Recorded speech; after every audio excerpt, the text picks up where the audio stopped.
Hi everybody, welcome back to AARP Advocates Facebook Live for the month of August. We have a really jam-packed show today for everyone. We have a lot of guests to share important information about legislation that's going to the floor in the fall here in Congress. We also have our Director of Voter Engagement, Kaylin Bhatia, returning to talk about the big election in just a couple of months. And we have something really special today. We're giving away 3 of these stainless steel coffee mugs.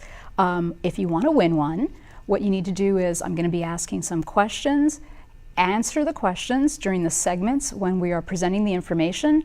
We will randomly select one of you when you answer. If you win, we'll announce your name. We'll get in touch with you, give us your mailing address, and you'll have one of these before you know it. So let's get started right away with Megan O'Reilly, my colleague here in Washington, and wanted to talk to you a little bit about the donut hole. Congress has been out, sort of. The House of Representatives is coming back next week. Senate's been here almost all of August. They've got a big agenda ahead for the fall, and the donut hole's back on the map. I don't understand. I thought we just took care of this in February. So yeah, thanks, Christina. So in February, Congress, on a bipartisan basis, passed the Bipartisan Budget Act of 2018. Included in that bill were some important improvements to the Part D donut hole. We know that out-of-pocket costs for Medicare beneficiaries on Part D are really high and increasing as we see prescription drug costs rise as well. In 2015, about $27 billion was spent in out-of-pocket costs. So what Congress did was they made an important change to the donut hole. It was closed as part of the Affordable Care Act. And what this bill in February did was that it closed the donut hole a year earlier, so it closes in 2019. But it also shifted who pays what in the donut hole so that the drug industry has to pay more of that cost in the donut hole. And this was a big campaign that we had earlier in the year. In fact, I'm sure that a lot of our viewers are wondering, really, what is up? Why is this back? And that brings us to our first question. If you want to win one of these mugs, if you want to tell us how much money closing the donut hole 1 year early saves you, type it in the comments box. We'll pick one answer randomly. We're going to find out from Megan in a minute, but you guys have already worked on this issue, so we won this battle. What's going on? So since this was enacted back in February, the drug industry has been trying to get Congress to reopen this deal and change these important improvements so that less of that cost in the donut hole is on them. The result will be more costs onto beneficiaries. Closing this donut hole a year earlier, as well as the improvements made to who's paying what in that donut hole, that lowers beneficiary costs because by shifting more money onto the drug industry in that donut hole, beneficiaries are getting out of the donut hole faster. And so they're going from where they pay 25% of the costs to once they're out of that donut hole, they're paying 5% of that cost. And so how much is it saving? $6.7 billion. A recent study found $6.7 billion. And that would be money right out of the pocket of people who are on Medicare, right, and are using the drug benefit. Correct. Okay. So what's going to happen then? When everyone's back in town in a week, what is Congress planning on doing? So we know that What happens this fall is still up in the air, but what we are really doing is making sure we're doing two things right now: educating people to know that this important improvement was made, but two, urging Congress to protect the deal, to protect these important improvements on behalf of beneficiaries, to not side with the drug industry and instead side with beneficiaries. Okay, so again, if the deal were to be rolled back as Pharma wants, what would that mean day to day? How would folks that are watching, how would they be affected? Sure. So for those people, we know there's about 11 million beneficiaries with Part D that go into the donut hole each year. These are those with really high prescription drug costs. What this improvement does is it's going to get them out of the donut hole faster. So if we change what is current law, they will remain in the donut hole faster, where they have higher out-of-pocket costs. The second thing I would say is, just from a taxpayer perspective, the Nonpartisan Congressional Budget Office has estimated that this provision included in February saves the federal government $12 billion. So making any change to that will also cost money to the federal government. Okay, so once more, we're giving away one of these. If you want to answer the question, how much money does closing the donut hole a year earlier, essentially, how much does it save you? We're going to pick one of you randomly. I know we have a video that we wanted to play. I'm not sure if we can show that right now, because we are, again, of course, doing a campaign on this, just as we did earlier in the year. And so we'd love to show that video to you right now and give you just a little longer to answer this question. I'm here with breaking news. Pharmaceutical companies are spending millions to lobby Congress to overturn a law that lowers Medicare prescription drug costs for seniors. What's worse, over 155 Republicans and 50 Democrats have already taken the bait and are siding with big drug companies over their own constituents. Enough is enough. Pick up the phone, call your member of Congress, and remind them that they represent you, not drug companies. Seniors have worked hard and paid into Medicare their whole lives. Many are struggling to get by. Tell Congress to stand up to Pharma and not raise seniors' drug costs. Pharma may be spending millions to roll back this law, but we have the power of 38 million members, and I believe we can win. Join me and take action today. Okay, so thank you so much for everyone who answered the question. Everyone who answered, we've picked a random winner, and it's Karen Jones. You're going to get one of these super awesome mugs. I got to tell you, I've got a lot of coworkers who have seen them on my desk. They want to know where they can get one. They can't get one. We only have a few. We're giving you one. So thank you, Karen Jones. And Megan, just one last time, what can people do on this issue? Sure, call your member of Congress. We urge you to reach out to your member of Congress and tell them to protect the donut hole deal. Okay, great. So thanks. We're going to see you again in a little bit. We're going to talk about SNAP, right? Great. Thank you. So let's talk a little bit about voter engagement now. We first want to tee up the next question, but before we do that, again, I have a video to show you. This is Nancy Lamond has some important information to share with you about voter engagement this year and voting, how important it is to vote in the midterm. So let's watch that. Social Security turns 83 this month. Help wish this landmark program a happy birthday by pledging to vote to strengthen and protect it this November. President Franklin Roosevelt signed the Social Security Act on August 14, 1935. 83 years later, millions of Americans count on the benefits they've earned when they retire. So what is the best gift for an 83-year-old? The promise to vote and hold every congressional candidate accountable for keeping Social Security strong for current and future retirees. Show Washington how many Americans are willing to fight for Social Security.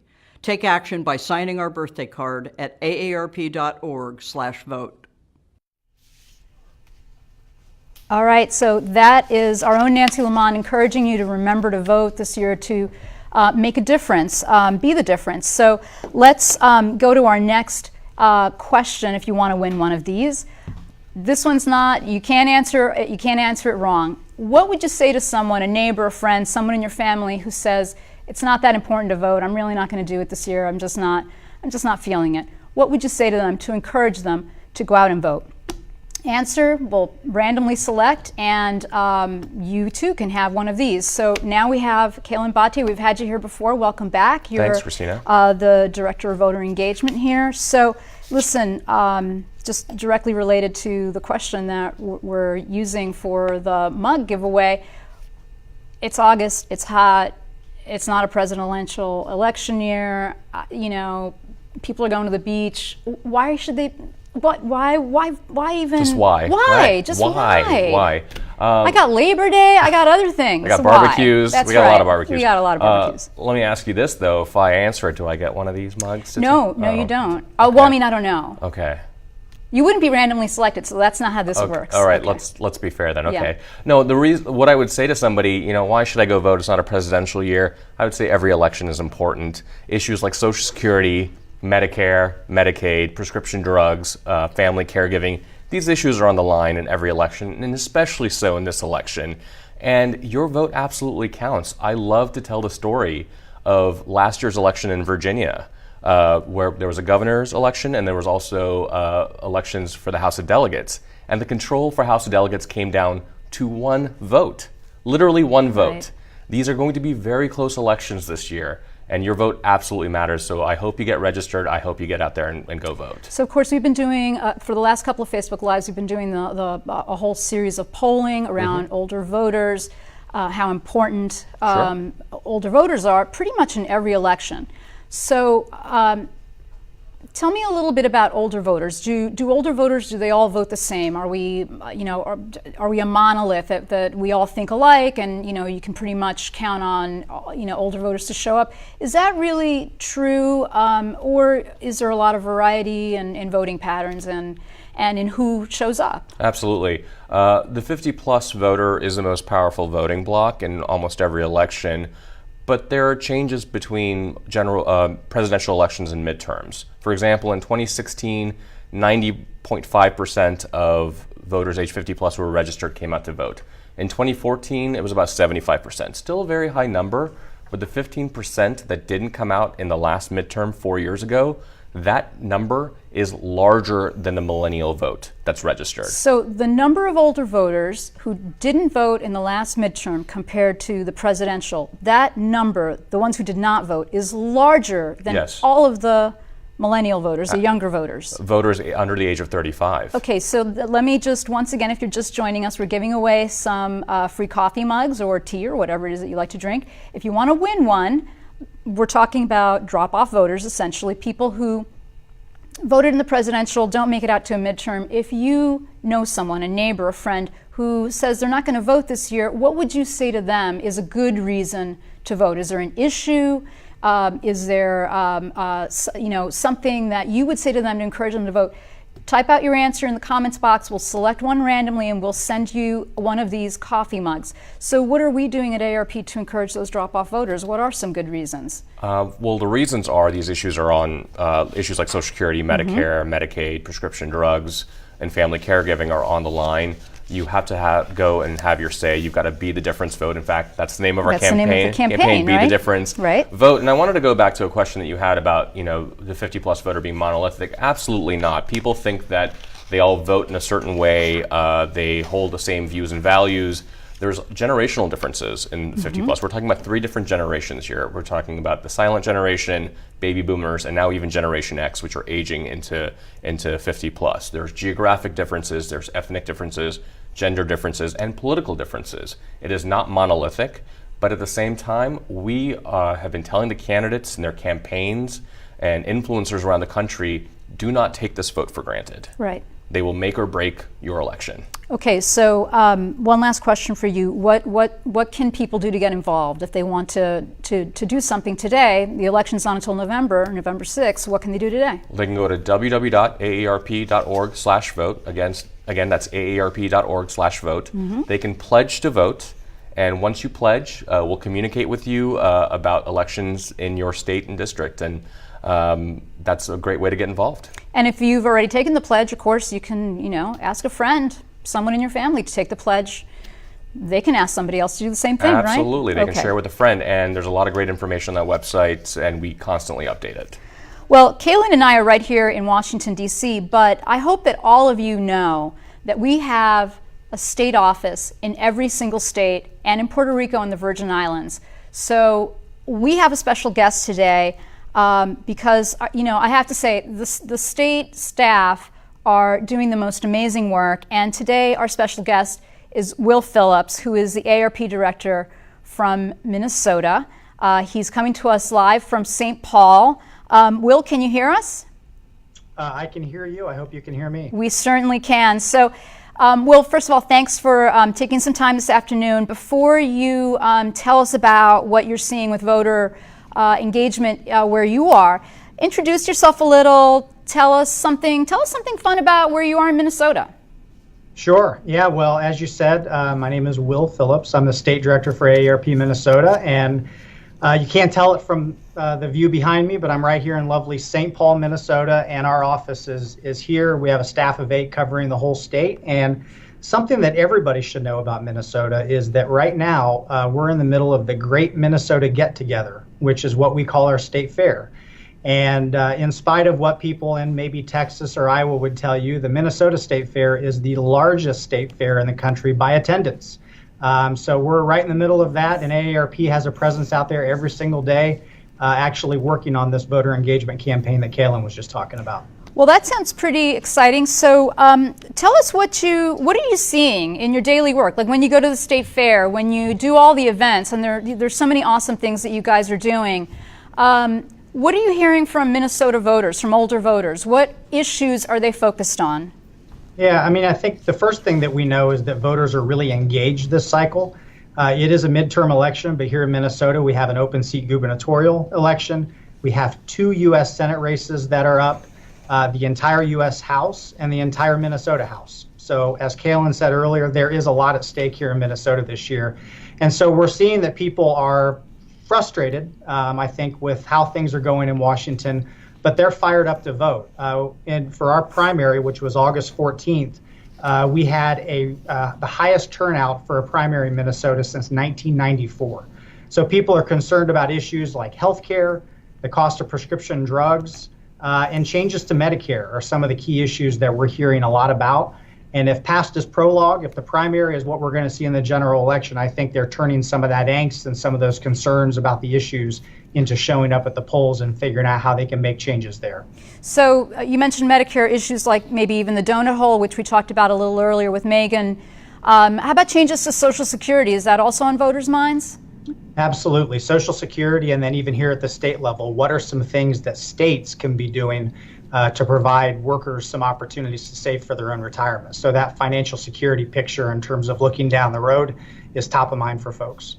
So, you have a really unique situation, as far as I know, in Minnesota, where you've got gubernatorial, both Senate seats. That's pretty unusual to have sort of that much up for grabs, plus, of course, all of the House seats.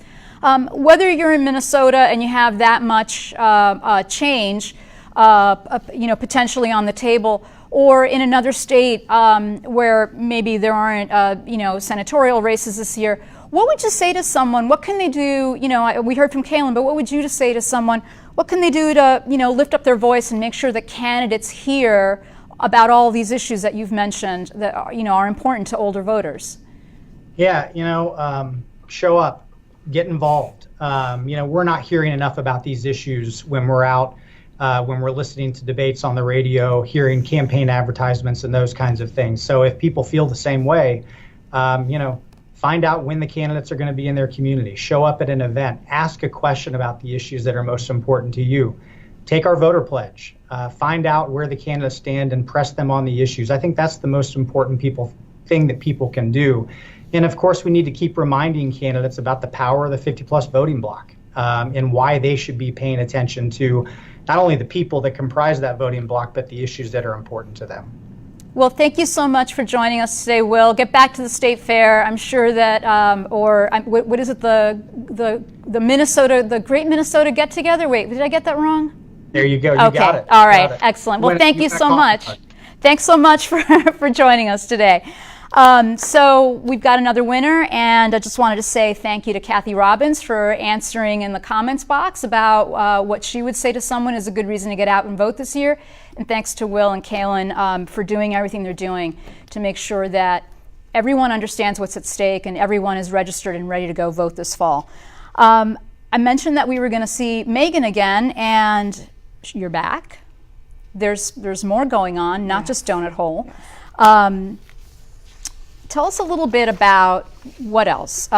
We care a lot about nutrition, healthy outcomes, and obviously being able to afford the food that you eat is a big part of that. So tell us about the SNAP program and what's going on this fall with that. Sure. So on September 30th, the Farm Bill expires, and as part of the Farm Bill is the Supplemental Nutrition Assistance Program, also known as SNAP. Mm-hmm. This is a critical program for the millions of Americans who are food insecure.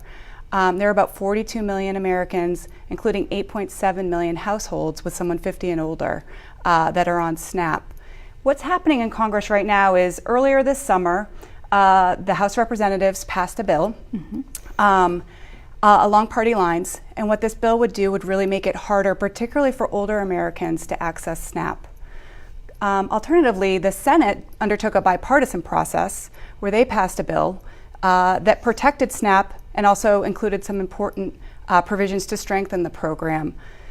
Now where we are is Congress is back, and they are starting to conference the legislation to see if they can come to a deal, come to an agreement to get something done before the September 30th deadline. So a lot of moving parts. Correct. A lot of things could go wrong, to put it one way.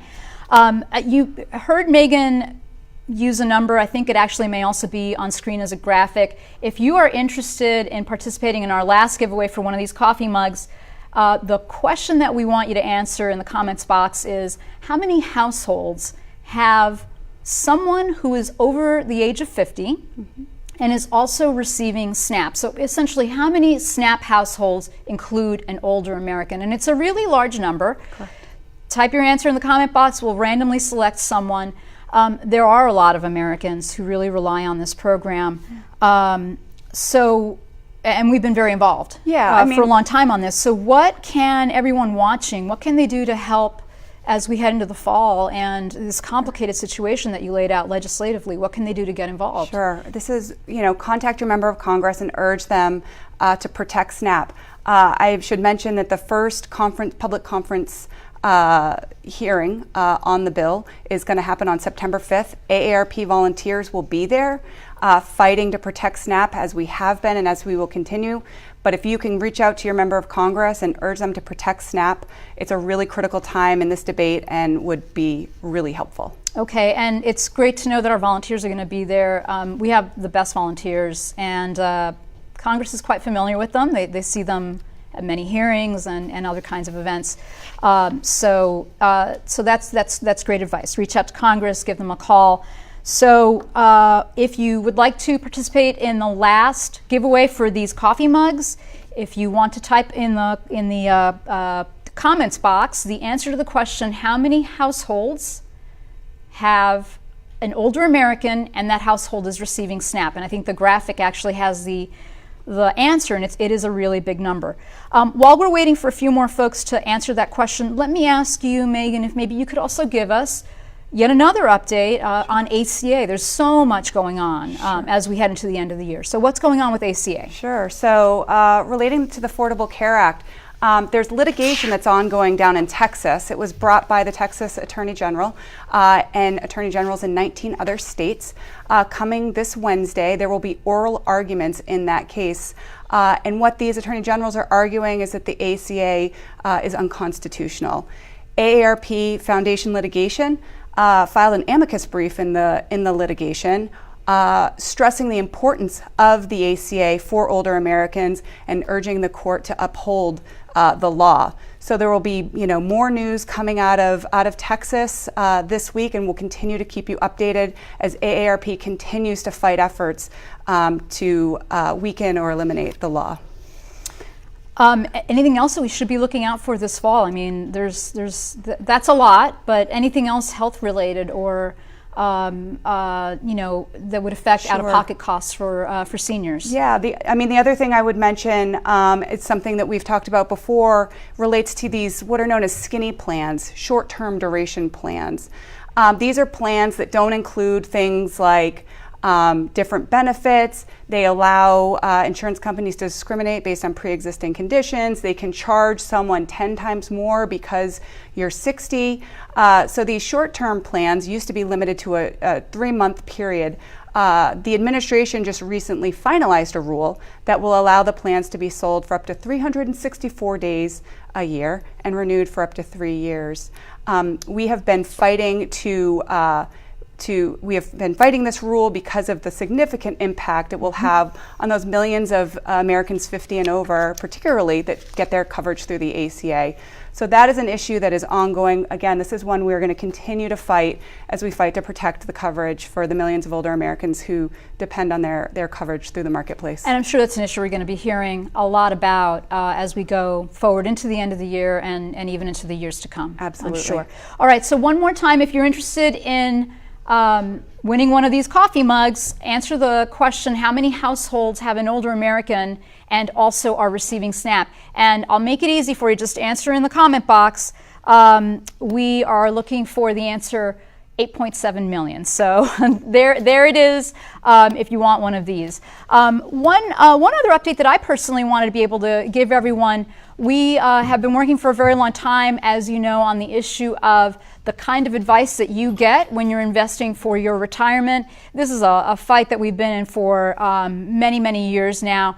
And as you know from some other Facebook Live programming that we've done earlier this summer, the Securities and Exchange Commission is trying to make sure that the advice that you receive is in your best interest when you're investing your money, as opposed to maybe it being advice that puts the interest of your broker first. So we wanted to give a shout out to the thousands of AARP members who filed letters with the Securities and Exchange Commission. The comment period just closed earlier this month in August, and we had over 10,000 AARP members file a letter saying that it is important to you when you're saving for your retirement that the investment advice you receive puts your financial interests first.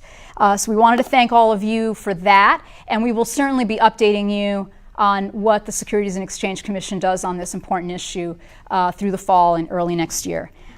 We have, with that, one last guest, and hello, Belen Mendoza. How are you? Not freezing here. I feel great. You feeling the warmth from the people? I do. It is cold. Well, so Belen Mendoza is here to tell us about a brand new Facebook page that we have. Belen, before we do that, introduce yourself, make sure everyone knows what you do here at AARP, and then tell us about the new webpage. So, thanks for the intro. It's not a webpage, forgive me. It's a Facebook page. Go ahead. Thanks for the intro. I'm Belen Mendoza. I work in the campaigns unit. I been working with Kaylin, who you met prior on voter engagement, and we work in many different issues in campaigns. But I'm here to talk about our Facebook page that went live on Monday. And we're very excited because it's the first time that we have a AARP advocates, but in Spanish. So it's a big step for us to be able to create that community the same way we did it with AARP advocates, but for the Hispanic community. That's terrific. And where can people find this page on Facebook? So you can go to Aliados Adelante, on our Facebook page, and I don't know if it is being displayed. I'm sure that we will have a graphic, and if not, I'm sure it's going to be in the comment box, and if not, I am sure that we're going to do this in a minute in Spanish. We will, but I just want to make sure, even for the folks, if they want to check it out,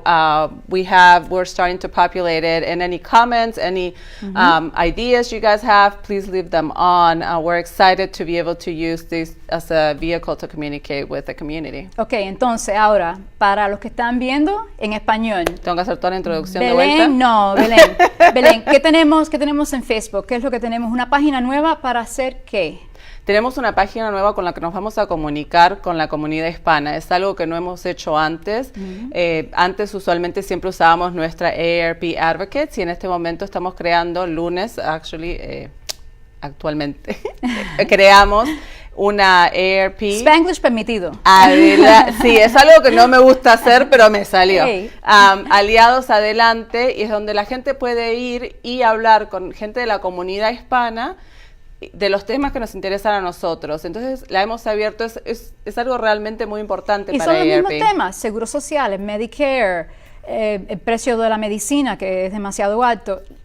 Everything that we do on AARP Advocates, pero ahora En español. Aliados Adelante en español, ¿eh? Sí, totalmente. Y es algo que realmente nos enorgullece muchísimo que estamos haciendo esto. Y como decís vos, que estamos hablando de los temas que le interesan a la gente, los invito a que sean parte de la página, que nos dejen comentarios, que nos hagan saber qué es lo que quieren ustedes escuchar de AARP.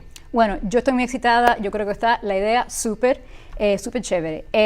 Gracias por venir. Belén. Gracias por invitarme. Espero me invites otra vez. I hope you do come back. Absolutely. Okay, so one last thank you. Thank you to all of you for joining us this afternoon. Also, thank you to Cheryl Coate Huntley. I hope I got your name right. You are getting the last mug, so that's pretty cool. And don't forget to join us next month right here at AARP Advocates Facebook Live.